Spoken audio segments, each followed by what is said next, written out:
Hello student, welcome to सरल classes.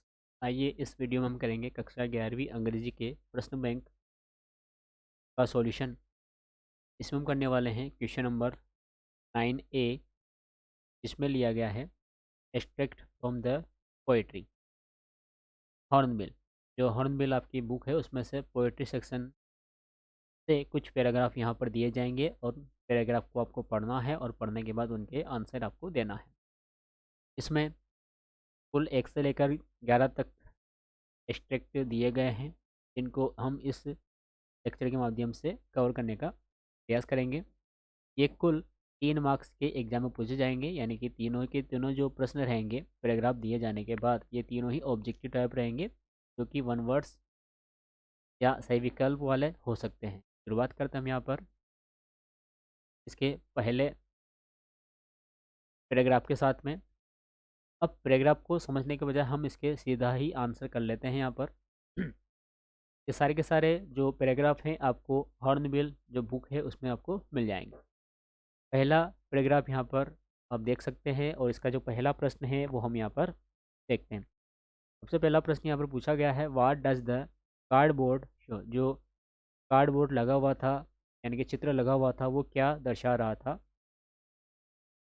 तो option दिया गया है, एक फोटोग्राफ, जो कार्डबोर्ड था फोटोग्राफ था, या पेंटिंग थी, या पिक्चर ऑफ ए हॉर्स, जो घोड़े की तस्वीर थी वो थी, या नन ऑफ दिस था, इनमें से कोई नहीं था। तो जो कार्डबोर्ड लगा हुआ था ये फोटोग्राफ को बता रहा था, तो ऑप्शन नंबर ए इसका करेक्ट हो जाएगा। फिर है, who was not present at the beach. Beach पर कौन व्यक्ति प्रेजेंट नहीं था। ऑप्शन दे रखा है, the poets, her uncle, her aunts, या हर मदर। तो जो बीच है वहाँ पर जो कवियत्री थे वो प्रेजेंट नहीं थे, ऑप्शन नंबर ए इसका सही होगा। What does transient mean. Transient का समानार्थी शब्द क्या है। ऑप्शन दे रखा है, परमानेंट, टेम्पररी, इम्परमानेंट, या बोथ, या बोथ यानी कि बी और सी दोनों हैं या कोई अलग है। तो यहाँ पर इसका जो सही आंसर है वो ऑप्शन नंबर बी भी सही है, ऑप्शन नंबर डी भी सही, इसलिए यहाँ पे क्या आया है, बोथ आया है। Option number D is the right answer. कि परमानेंट भी हम इसको बोलते हैं, टेम्परेरी भी इसका अर्थ होता है। टेम्परेरी और इम्परमानेंट ये दोनों इसके अर्थ होते हैं। बी और सी ये सही होगा, और जो ऑप्शन नंबर बी है, डी है, इसमें दिया गया है बी और। उसके बाद हम अगला देखते हैं यहाँ पर एक्सट्रैक्ट नंबर 2।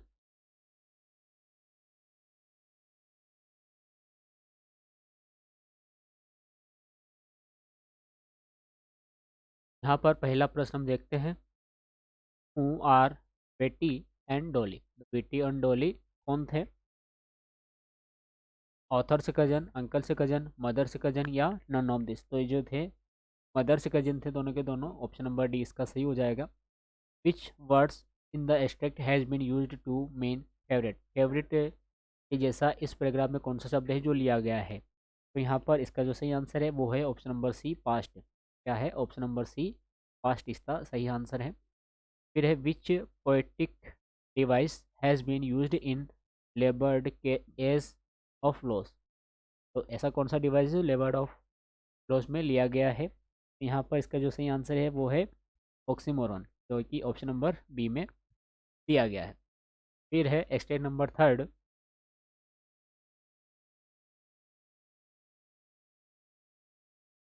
क्वेश्चन नंबर पहला इसका, word is described as silk in the poem. Silk को किसके जैसा यहाँ पर बताया गया है। तो ये है गोल्ड फिंच के जैसा, ऑप्शन नंबर ए में इसका सही आंसर दिया गया है, गोल्ड फिंच।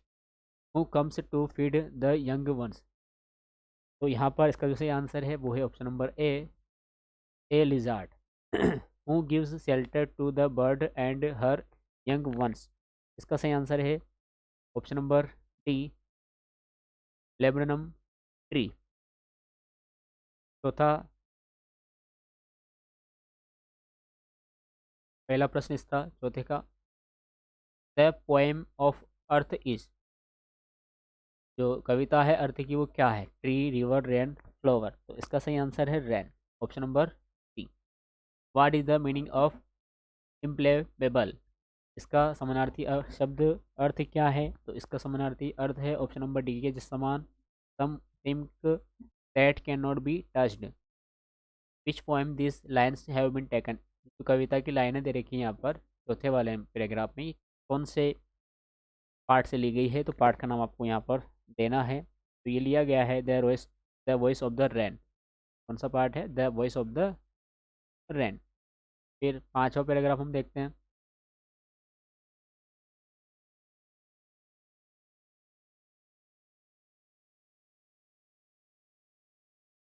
पहला प्रश्न इसका, who do not practise what they preach.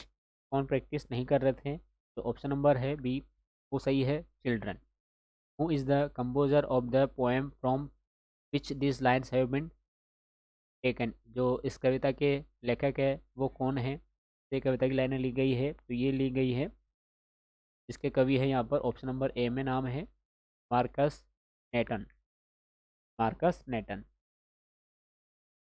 What does the poet miss. Poet जो कवि थे वो किसको मिस कर रहे थे? तो वो उनके बचपने को मिस कर रहे थे, तो ऑप्शन नंबर 20 का सही हो जाएगा, हिज चाइल्डहुड। फिर है देखिए एक्सटेज नंबर 6, इसके क्वेश्चन आंसर हम देखते हैं। पहला प्रश्न है यहाँ पर, what does the father wish for. जो पिताजी है वो किसके लिए क्या विश विश मांग रहे थे? तो वे मांग रहे थे अंडरस्टैंडिंग की। ऑप्शन नंबर ए में इसका सही आंसर दिया गया है। What kind of a relationship the father and the son have. जो पिताजी थे और जो पुत्र थे उनके मध्य में कैसा संबंध था? तो उनके मध्य में अच्छा संबंध था, ऑप्शन नंबर डी इसका करेक्ट हो जाएगा। दिस लाइन शो, ये जो लाइन है ये हमें क्या बताती है? तो ये लाइन बता रही है हमें समझदारी के बारे में, ऑप्शन नंबर 20 का सही हो जाएगा। एक्सट्रैक्ट नंबर 7 देखते हैं यहाँ पर। पहला प्रश्न, right the name of the poem and the poet. इस पोएम का नाम लिखना है और इस ये जो लेखक है, इसके जो कवि है, उनका नाम हमें यहाँ पर लिखना है। तो यहाँ पर ये जो कविता की लाइनें दे रखी है, ये दे रखी है लेबनम ट्री के बारे में। इस पार्ट का नाम है द लेबनम ट्री। पार्ट का नाम हो जाएगा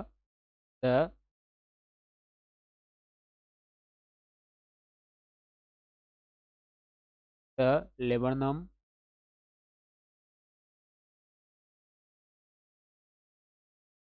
ट्री। और इसके जो कवि है उनका नाम हो जाएगा टेड ह्यूजेस।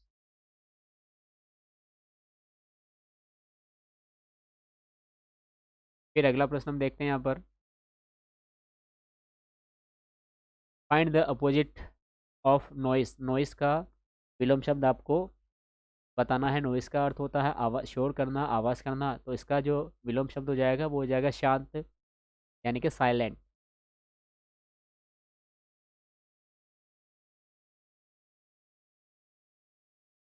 फिर देखते हैं हम अगला प्रश्न यहाँ पर, how was the tree standing in the month of September. जो सितंबर महीना था उसमें पेड़ कैसा खड़ा हुआ था? तो यह है still and death light. Still and death light के बाद आठवां गद्यांश हम यहाँ पर देखते हैं। गद्यांश क्या, हम इसको पद्यांश बोलेंगे, ये कविता में दिया गया है। तो आठवां पद्यांश यहाँ पर है। का पहला प्रश्न है यहाँ पर, में क्या है, तीनों के तीनों प्रश्न लिखने वाले हैं। देख लेते हैं हम यहाँ पर। What happens to the laburnum tree after the goldfinch flies away. जैसे ही गोल्डफिंच की जो फाइल थी वो दूर गई, चली गई थी, यानी कि डॉल्फिन दूर चले गए, तो जो लेबनम पेड़ था वो उनके साथ क्या हुआ था? तो ये हुआ था, तो जो पेड़ था, the laburnum tree becomes silent and quit again. The laburnum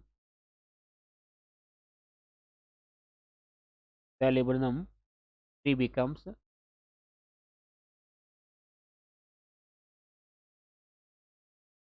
becomes silent and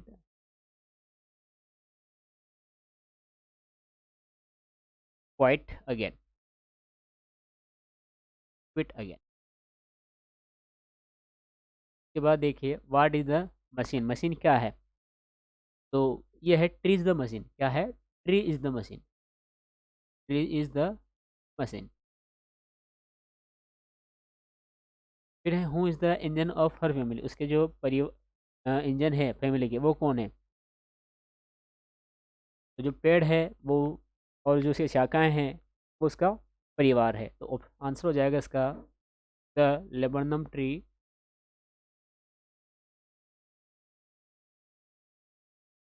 and the goldfinch and the goldfinch bird is the engine of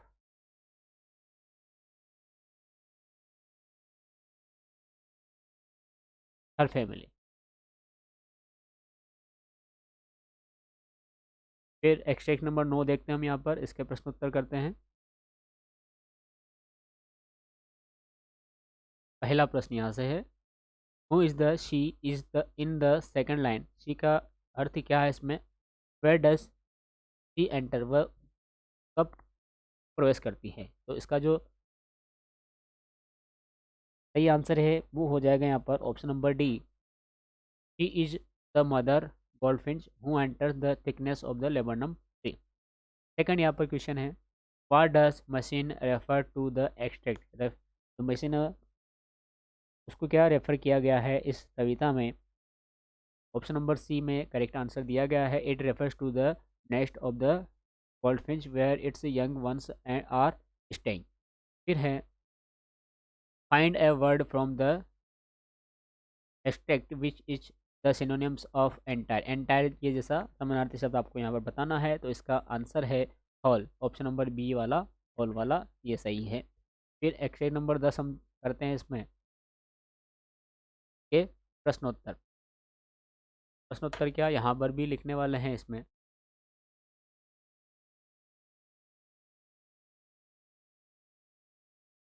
पहला प्रश्न यहाँ पर देखिए, who is the latent and unborn. का जो आंसर है, इसका answer हम लिखेंगे latent actually, latent actually mean the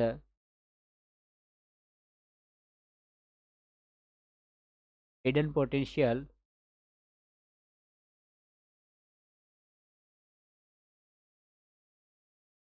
hidden potential of an object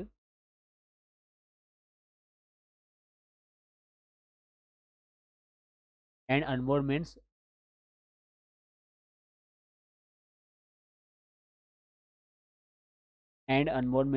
that is not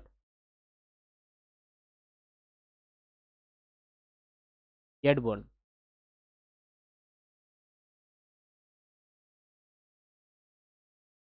तो लेटेंट का मतलब वो हो गया जिस व्यक्ति के अंदर कला तो छुपी हो और उसके अंदर बहुत सारा भाव हो, और अनबोर्न वो होता है जिसके अंदर ऐसा भाव कभी, ऐसा जो भाव है, मात है, वो उसने कभी जन्म नहीं लिया हो। Give the name of the poet. इस कविता के जो पोएम है, पोएट हैं, उनका नाम आपको बताना है। तो ये है वॉल्ट विटमैन, वॉल्ट विटमैन। फिर है, how does the rain benefit the earth. जो जो पृथ्वी पर जब वर्षा होती है तो ये कैसे उससे फ़ायदा पहुंचाती है। तो सिंपल सा है कि it washes away the drought the dust from the face of earth. जैसे ही बरसात होती है तो पृथ्वी की सतह पर जो भी गंदगी जमा होती है उसे बहाकर वो ले जाती है। फिर अगला देखते हैं हम, एस्टेट नंबर 11 का जो आंसर है वो अपनी बुक में से आप लिख लें। मैं 11वां लास्ट इसका question number first, there are two voices in the poem, who do they belong to.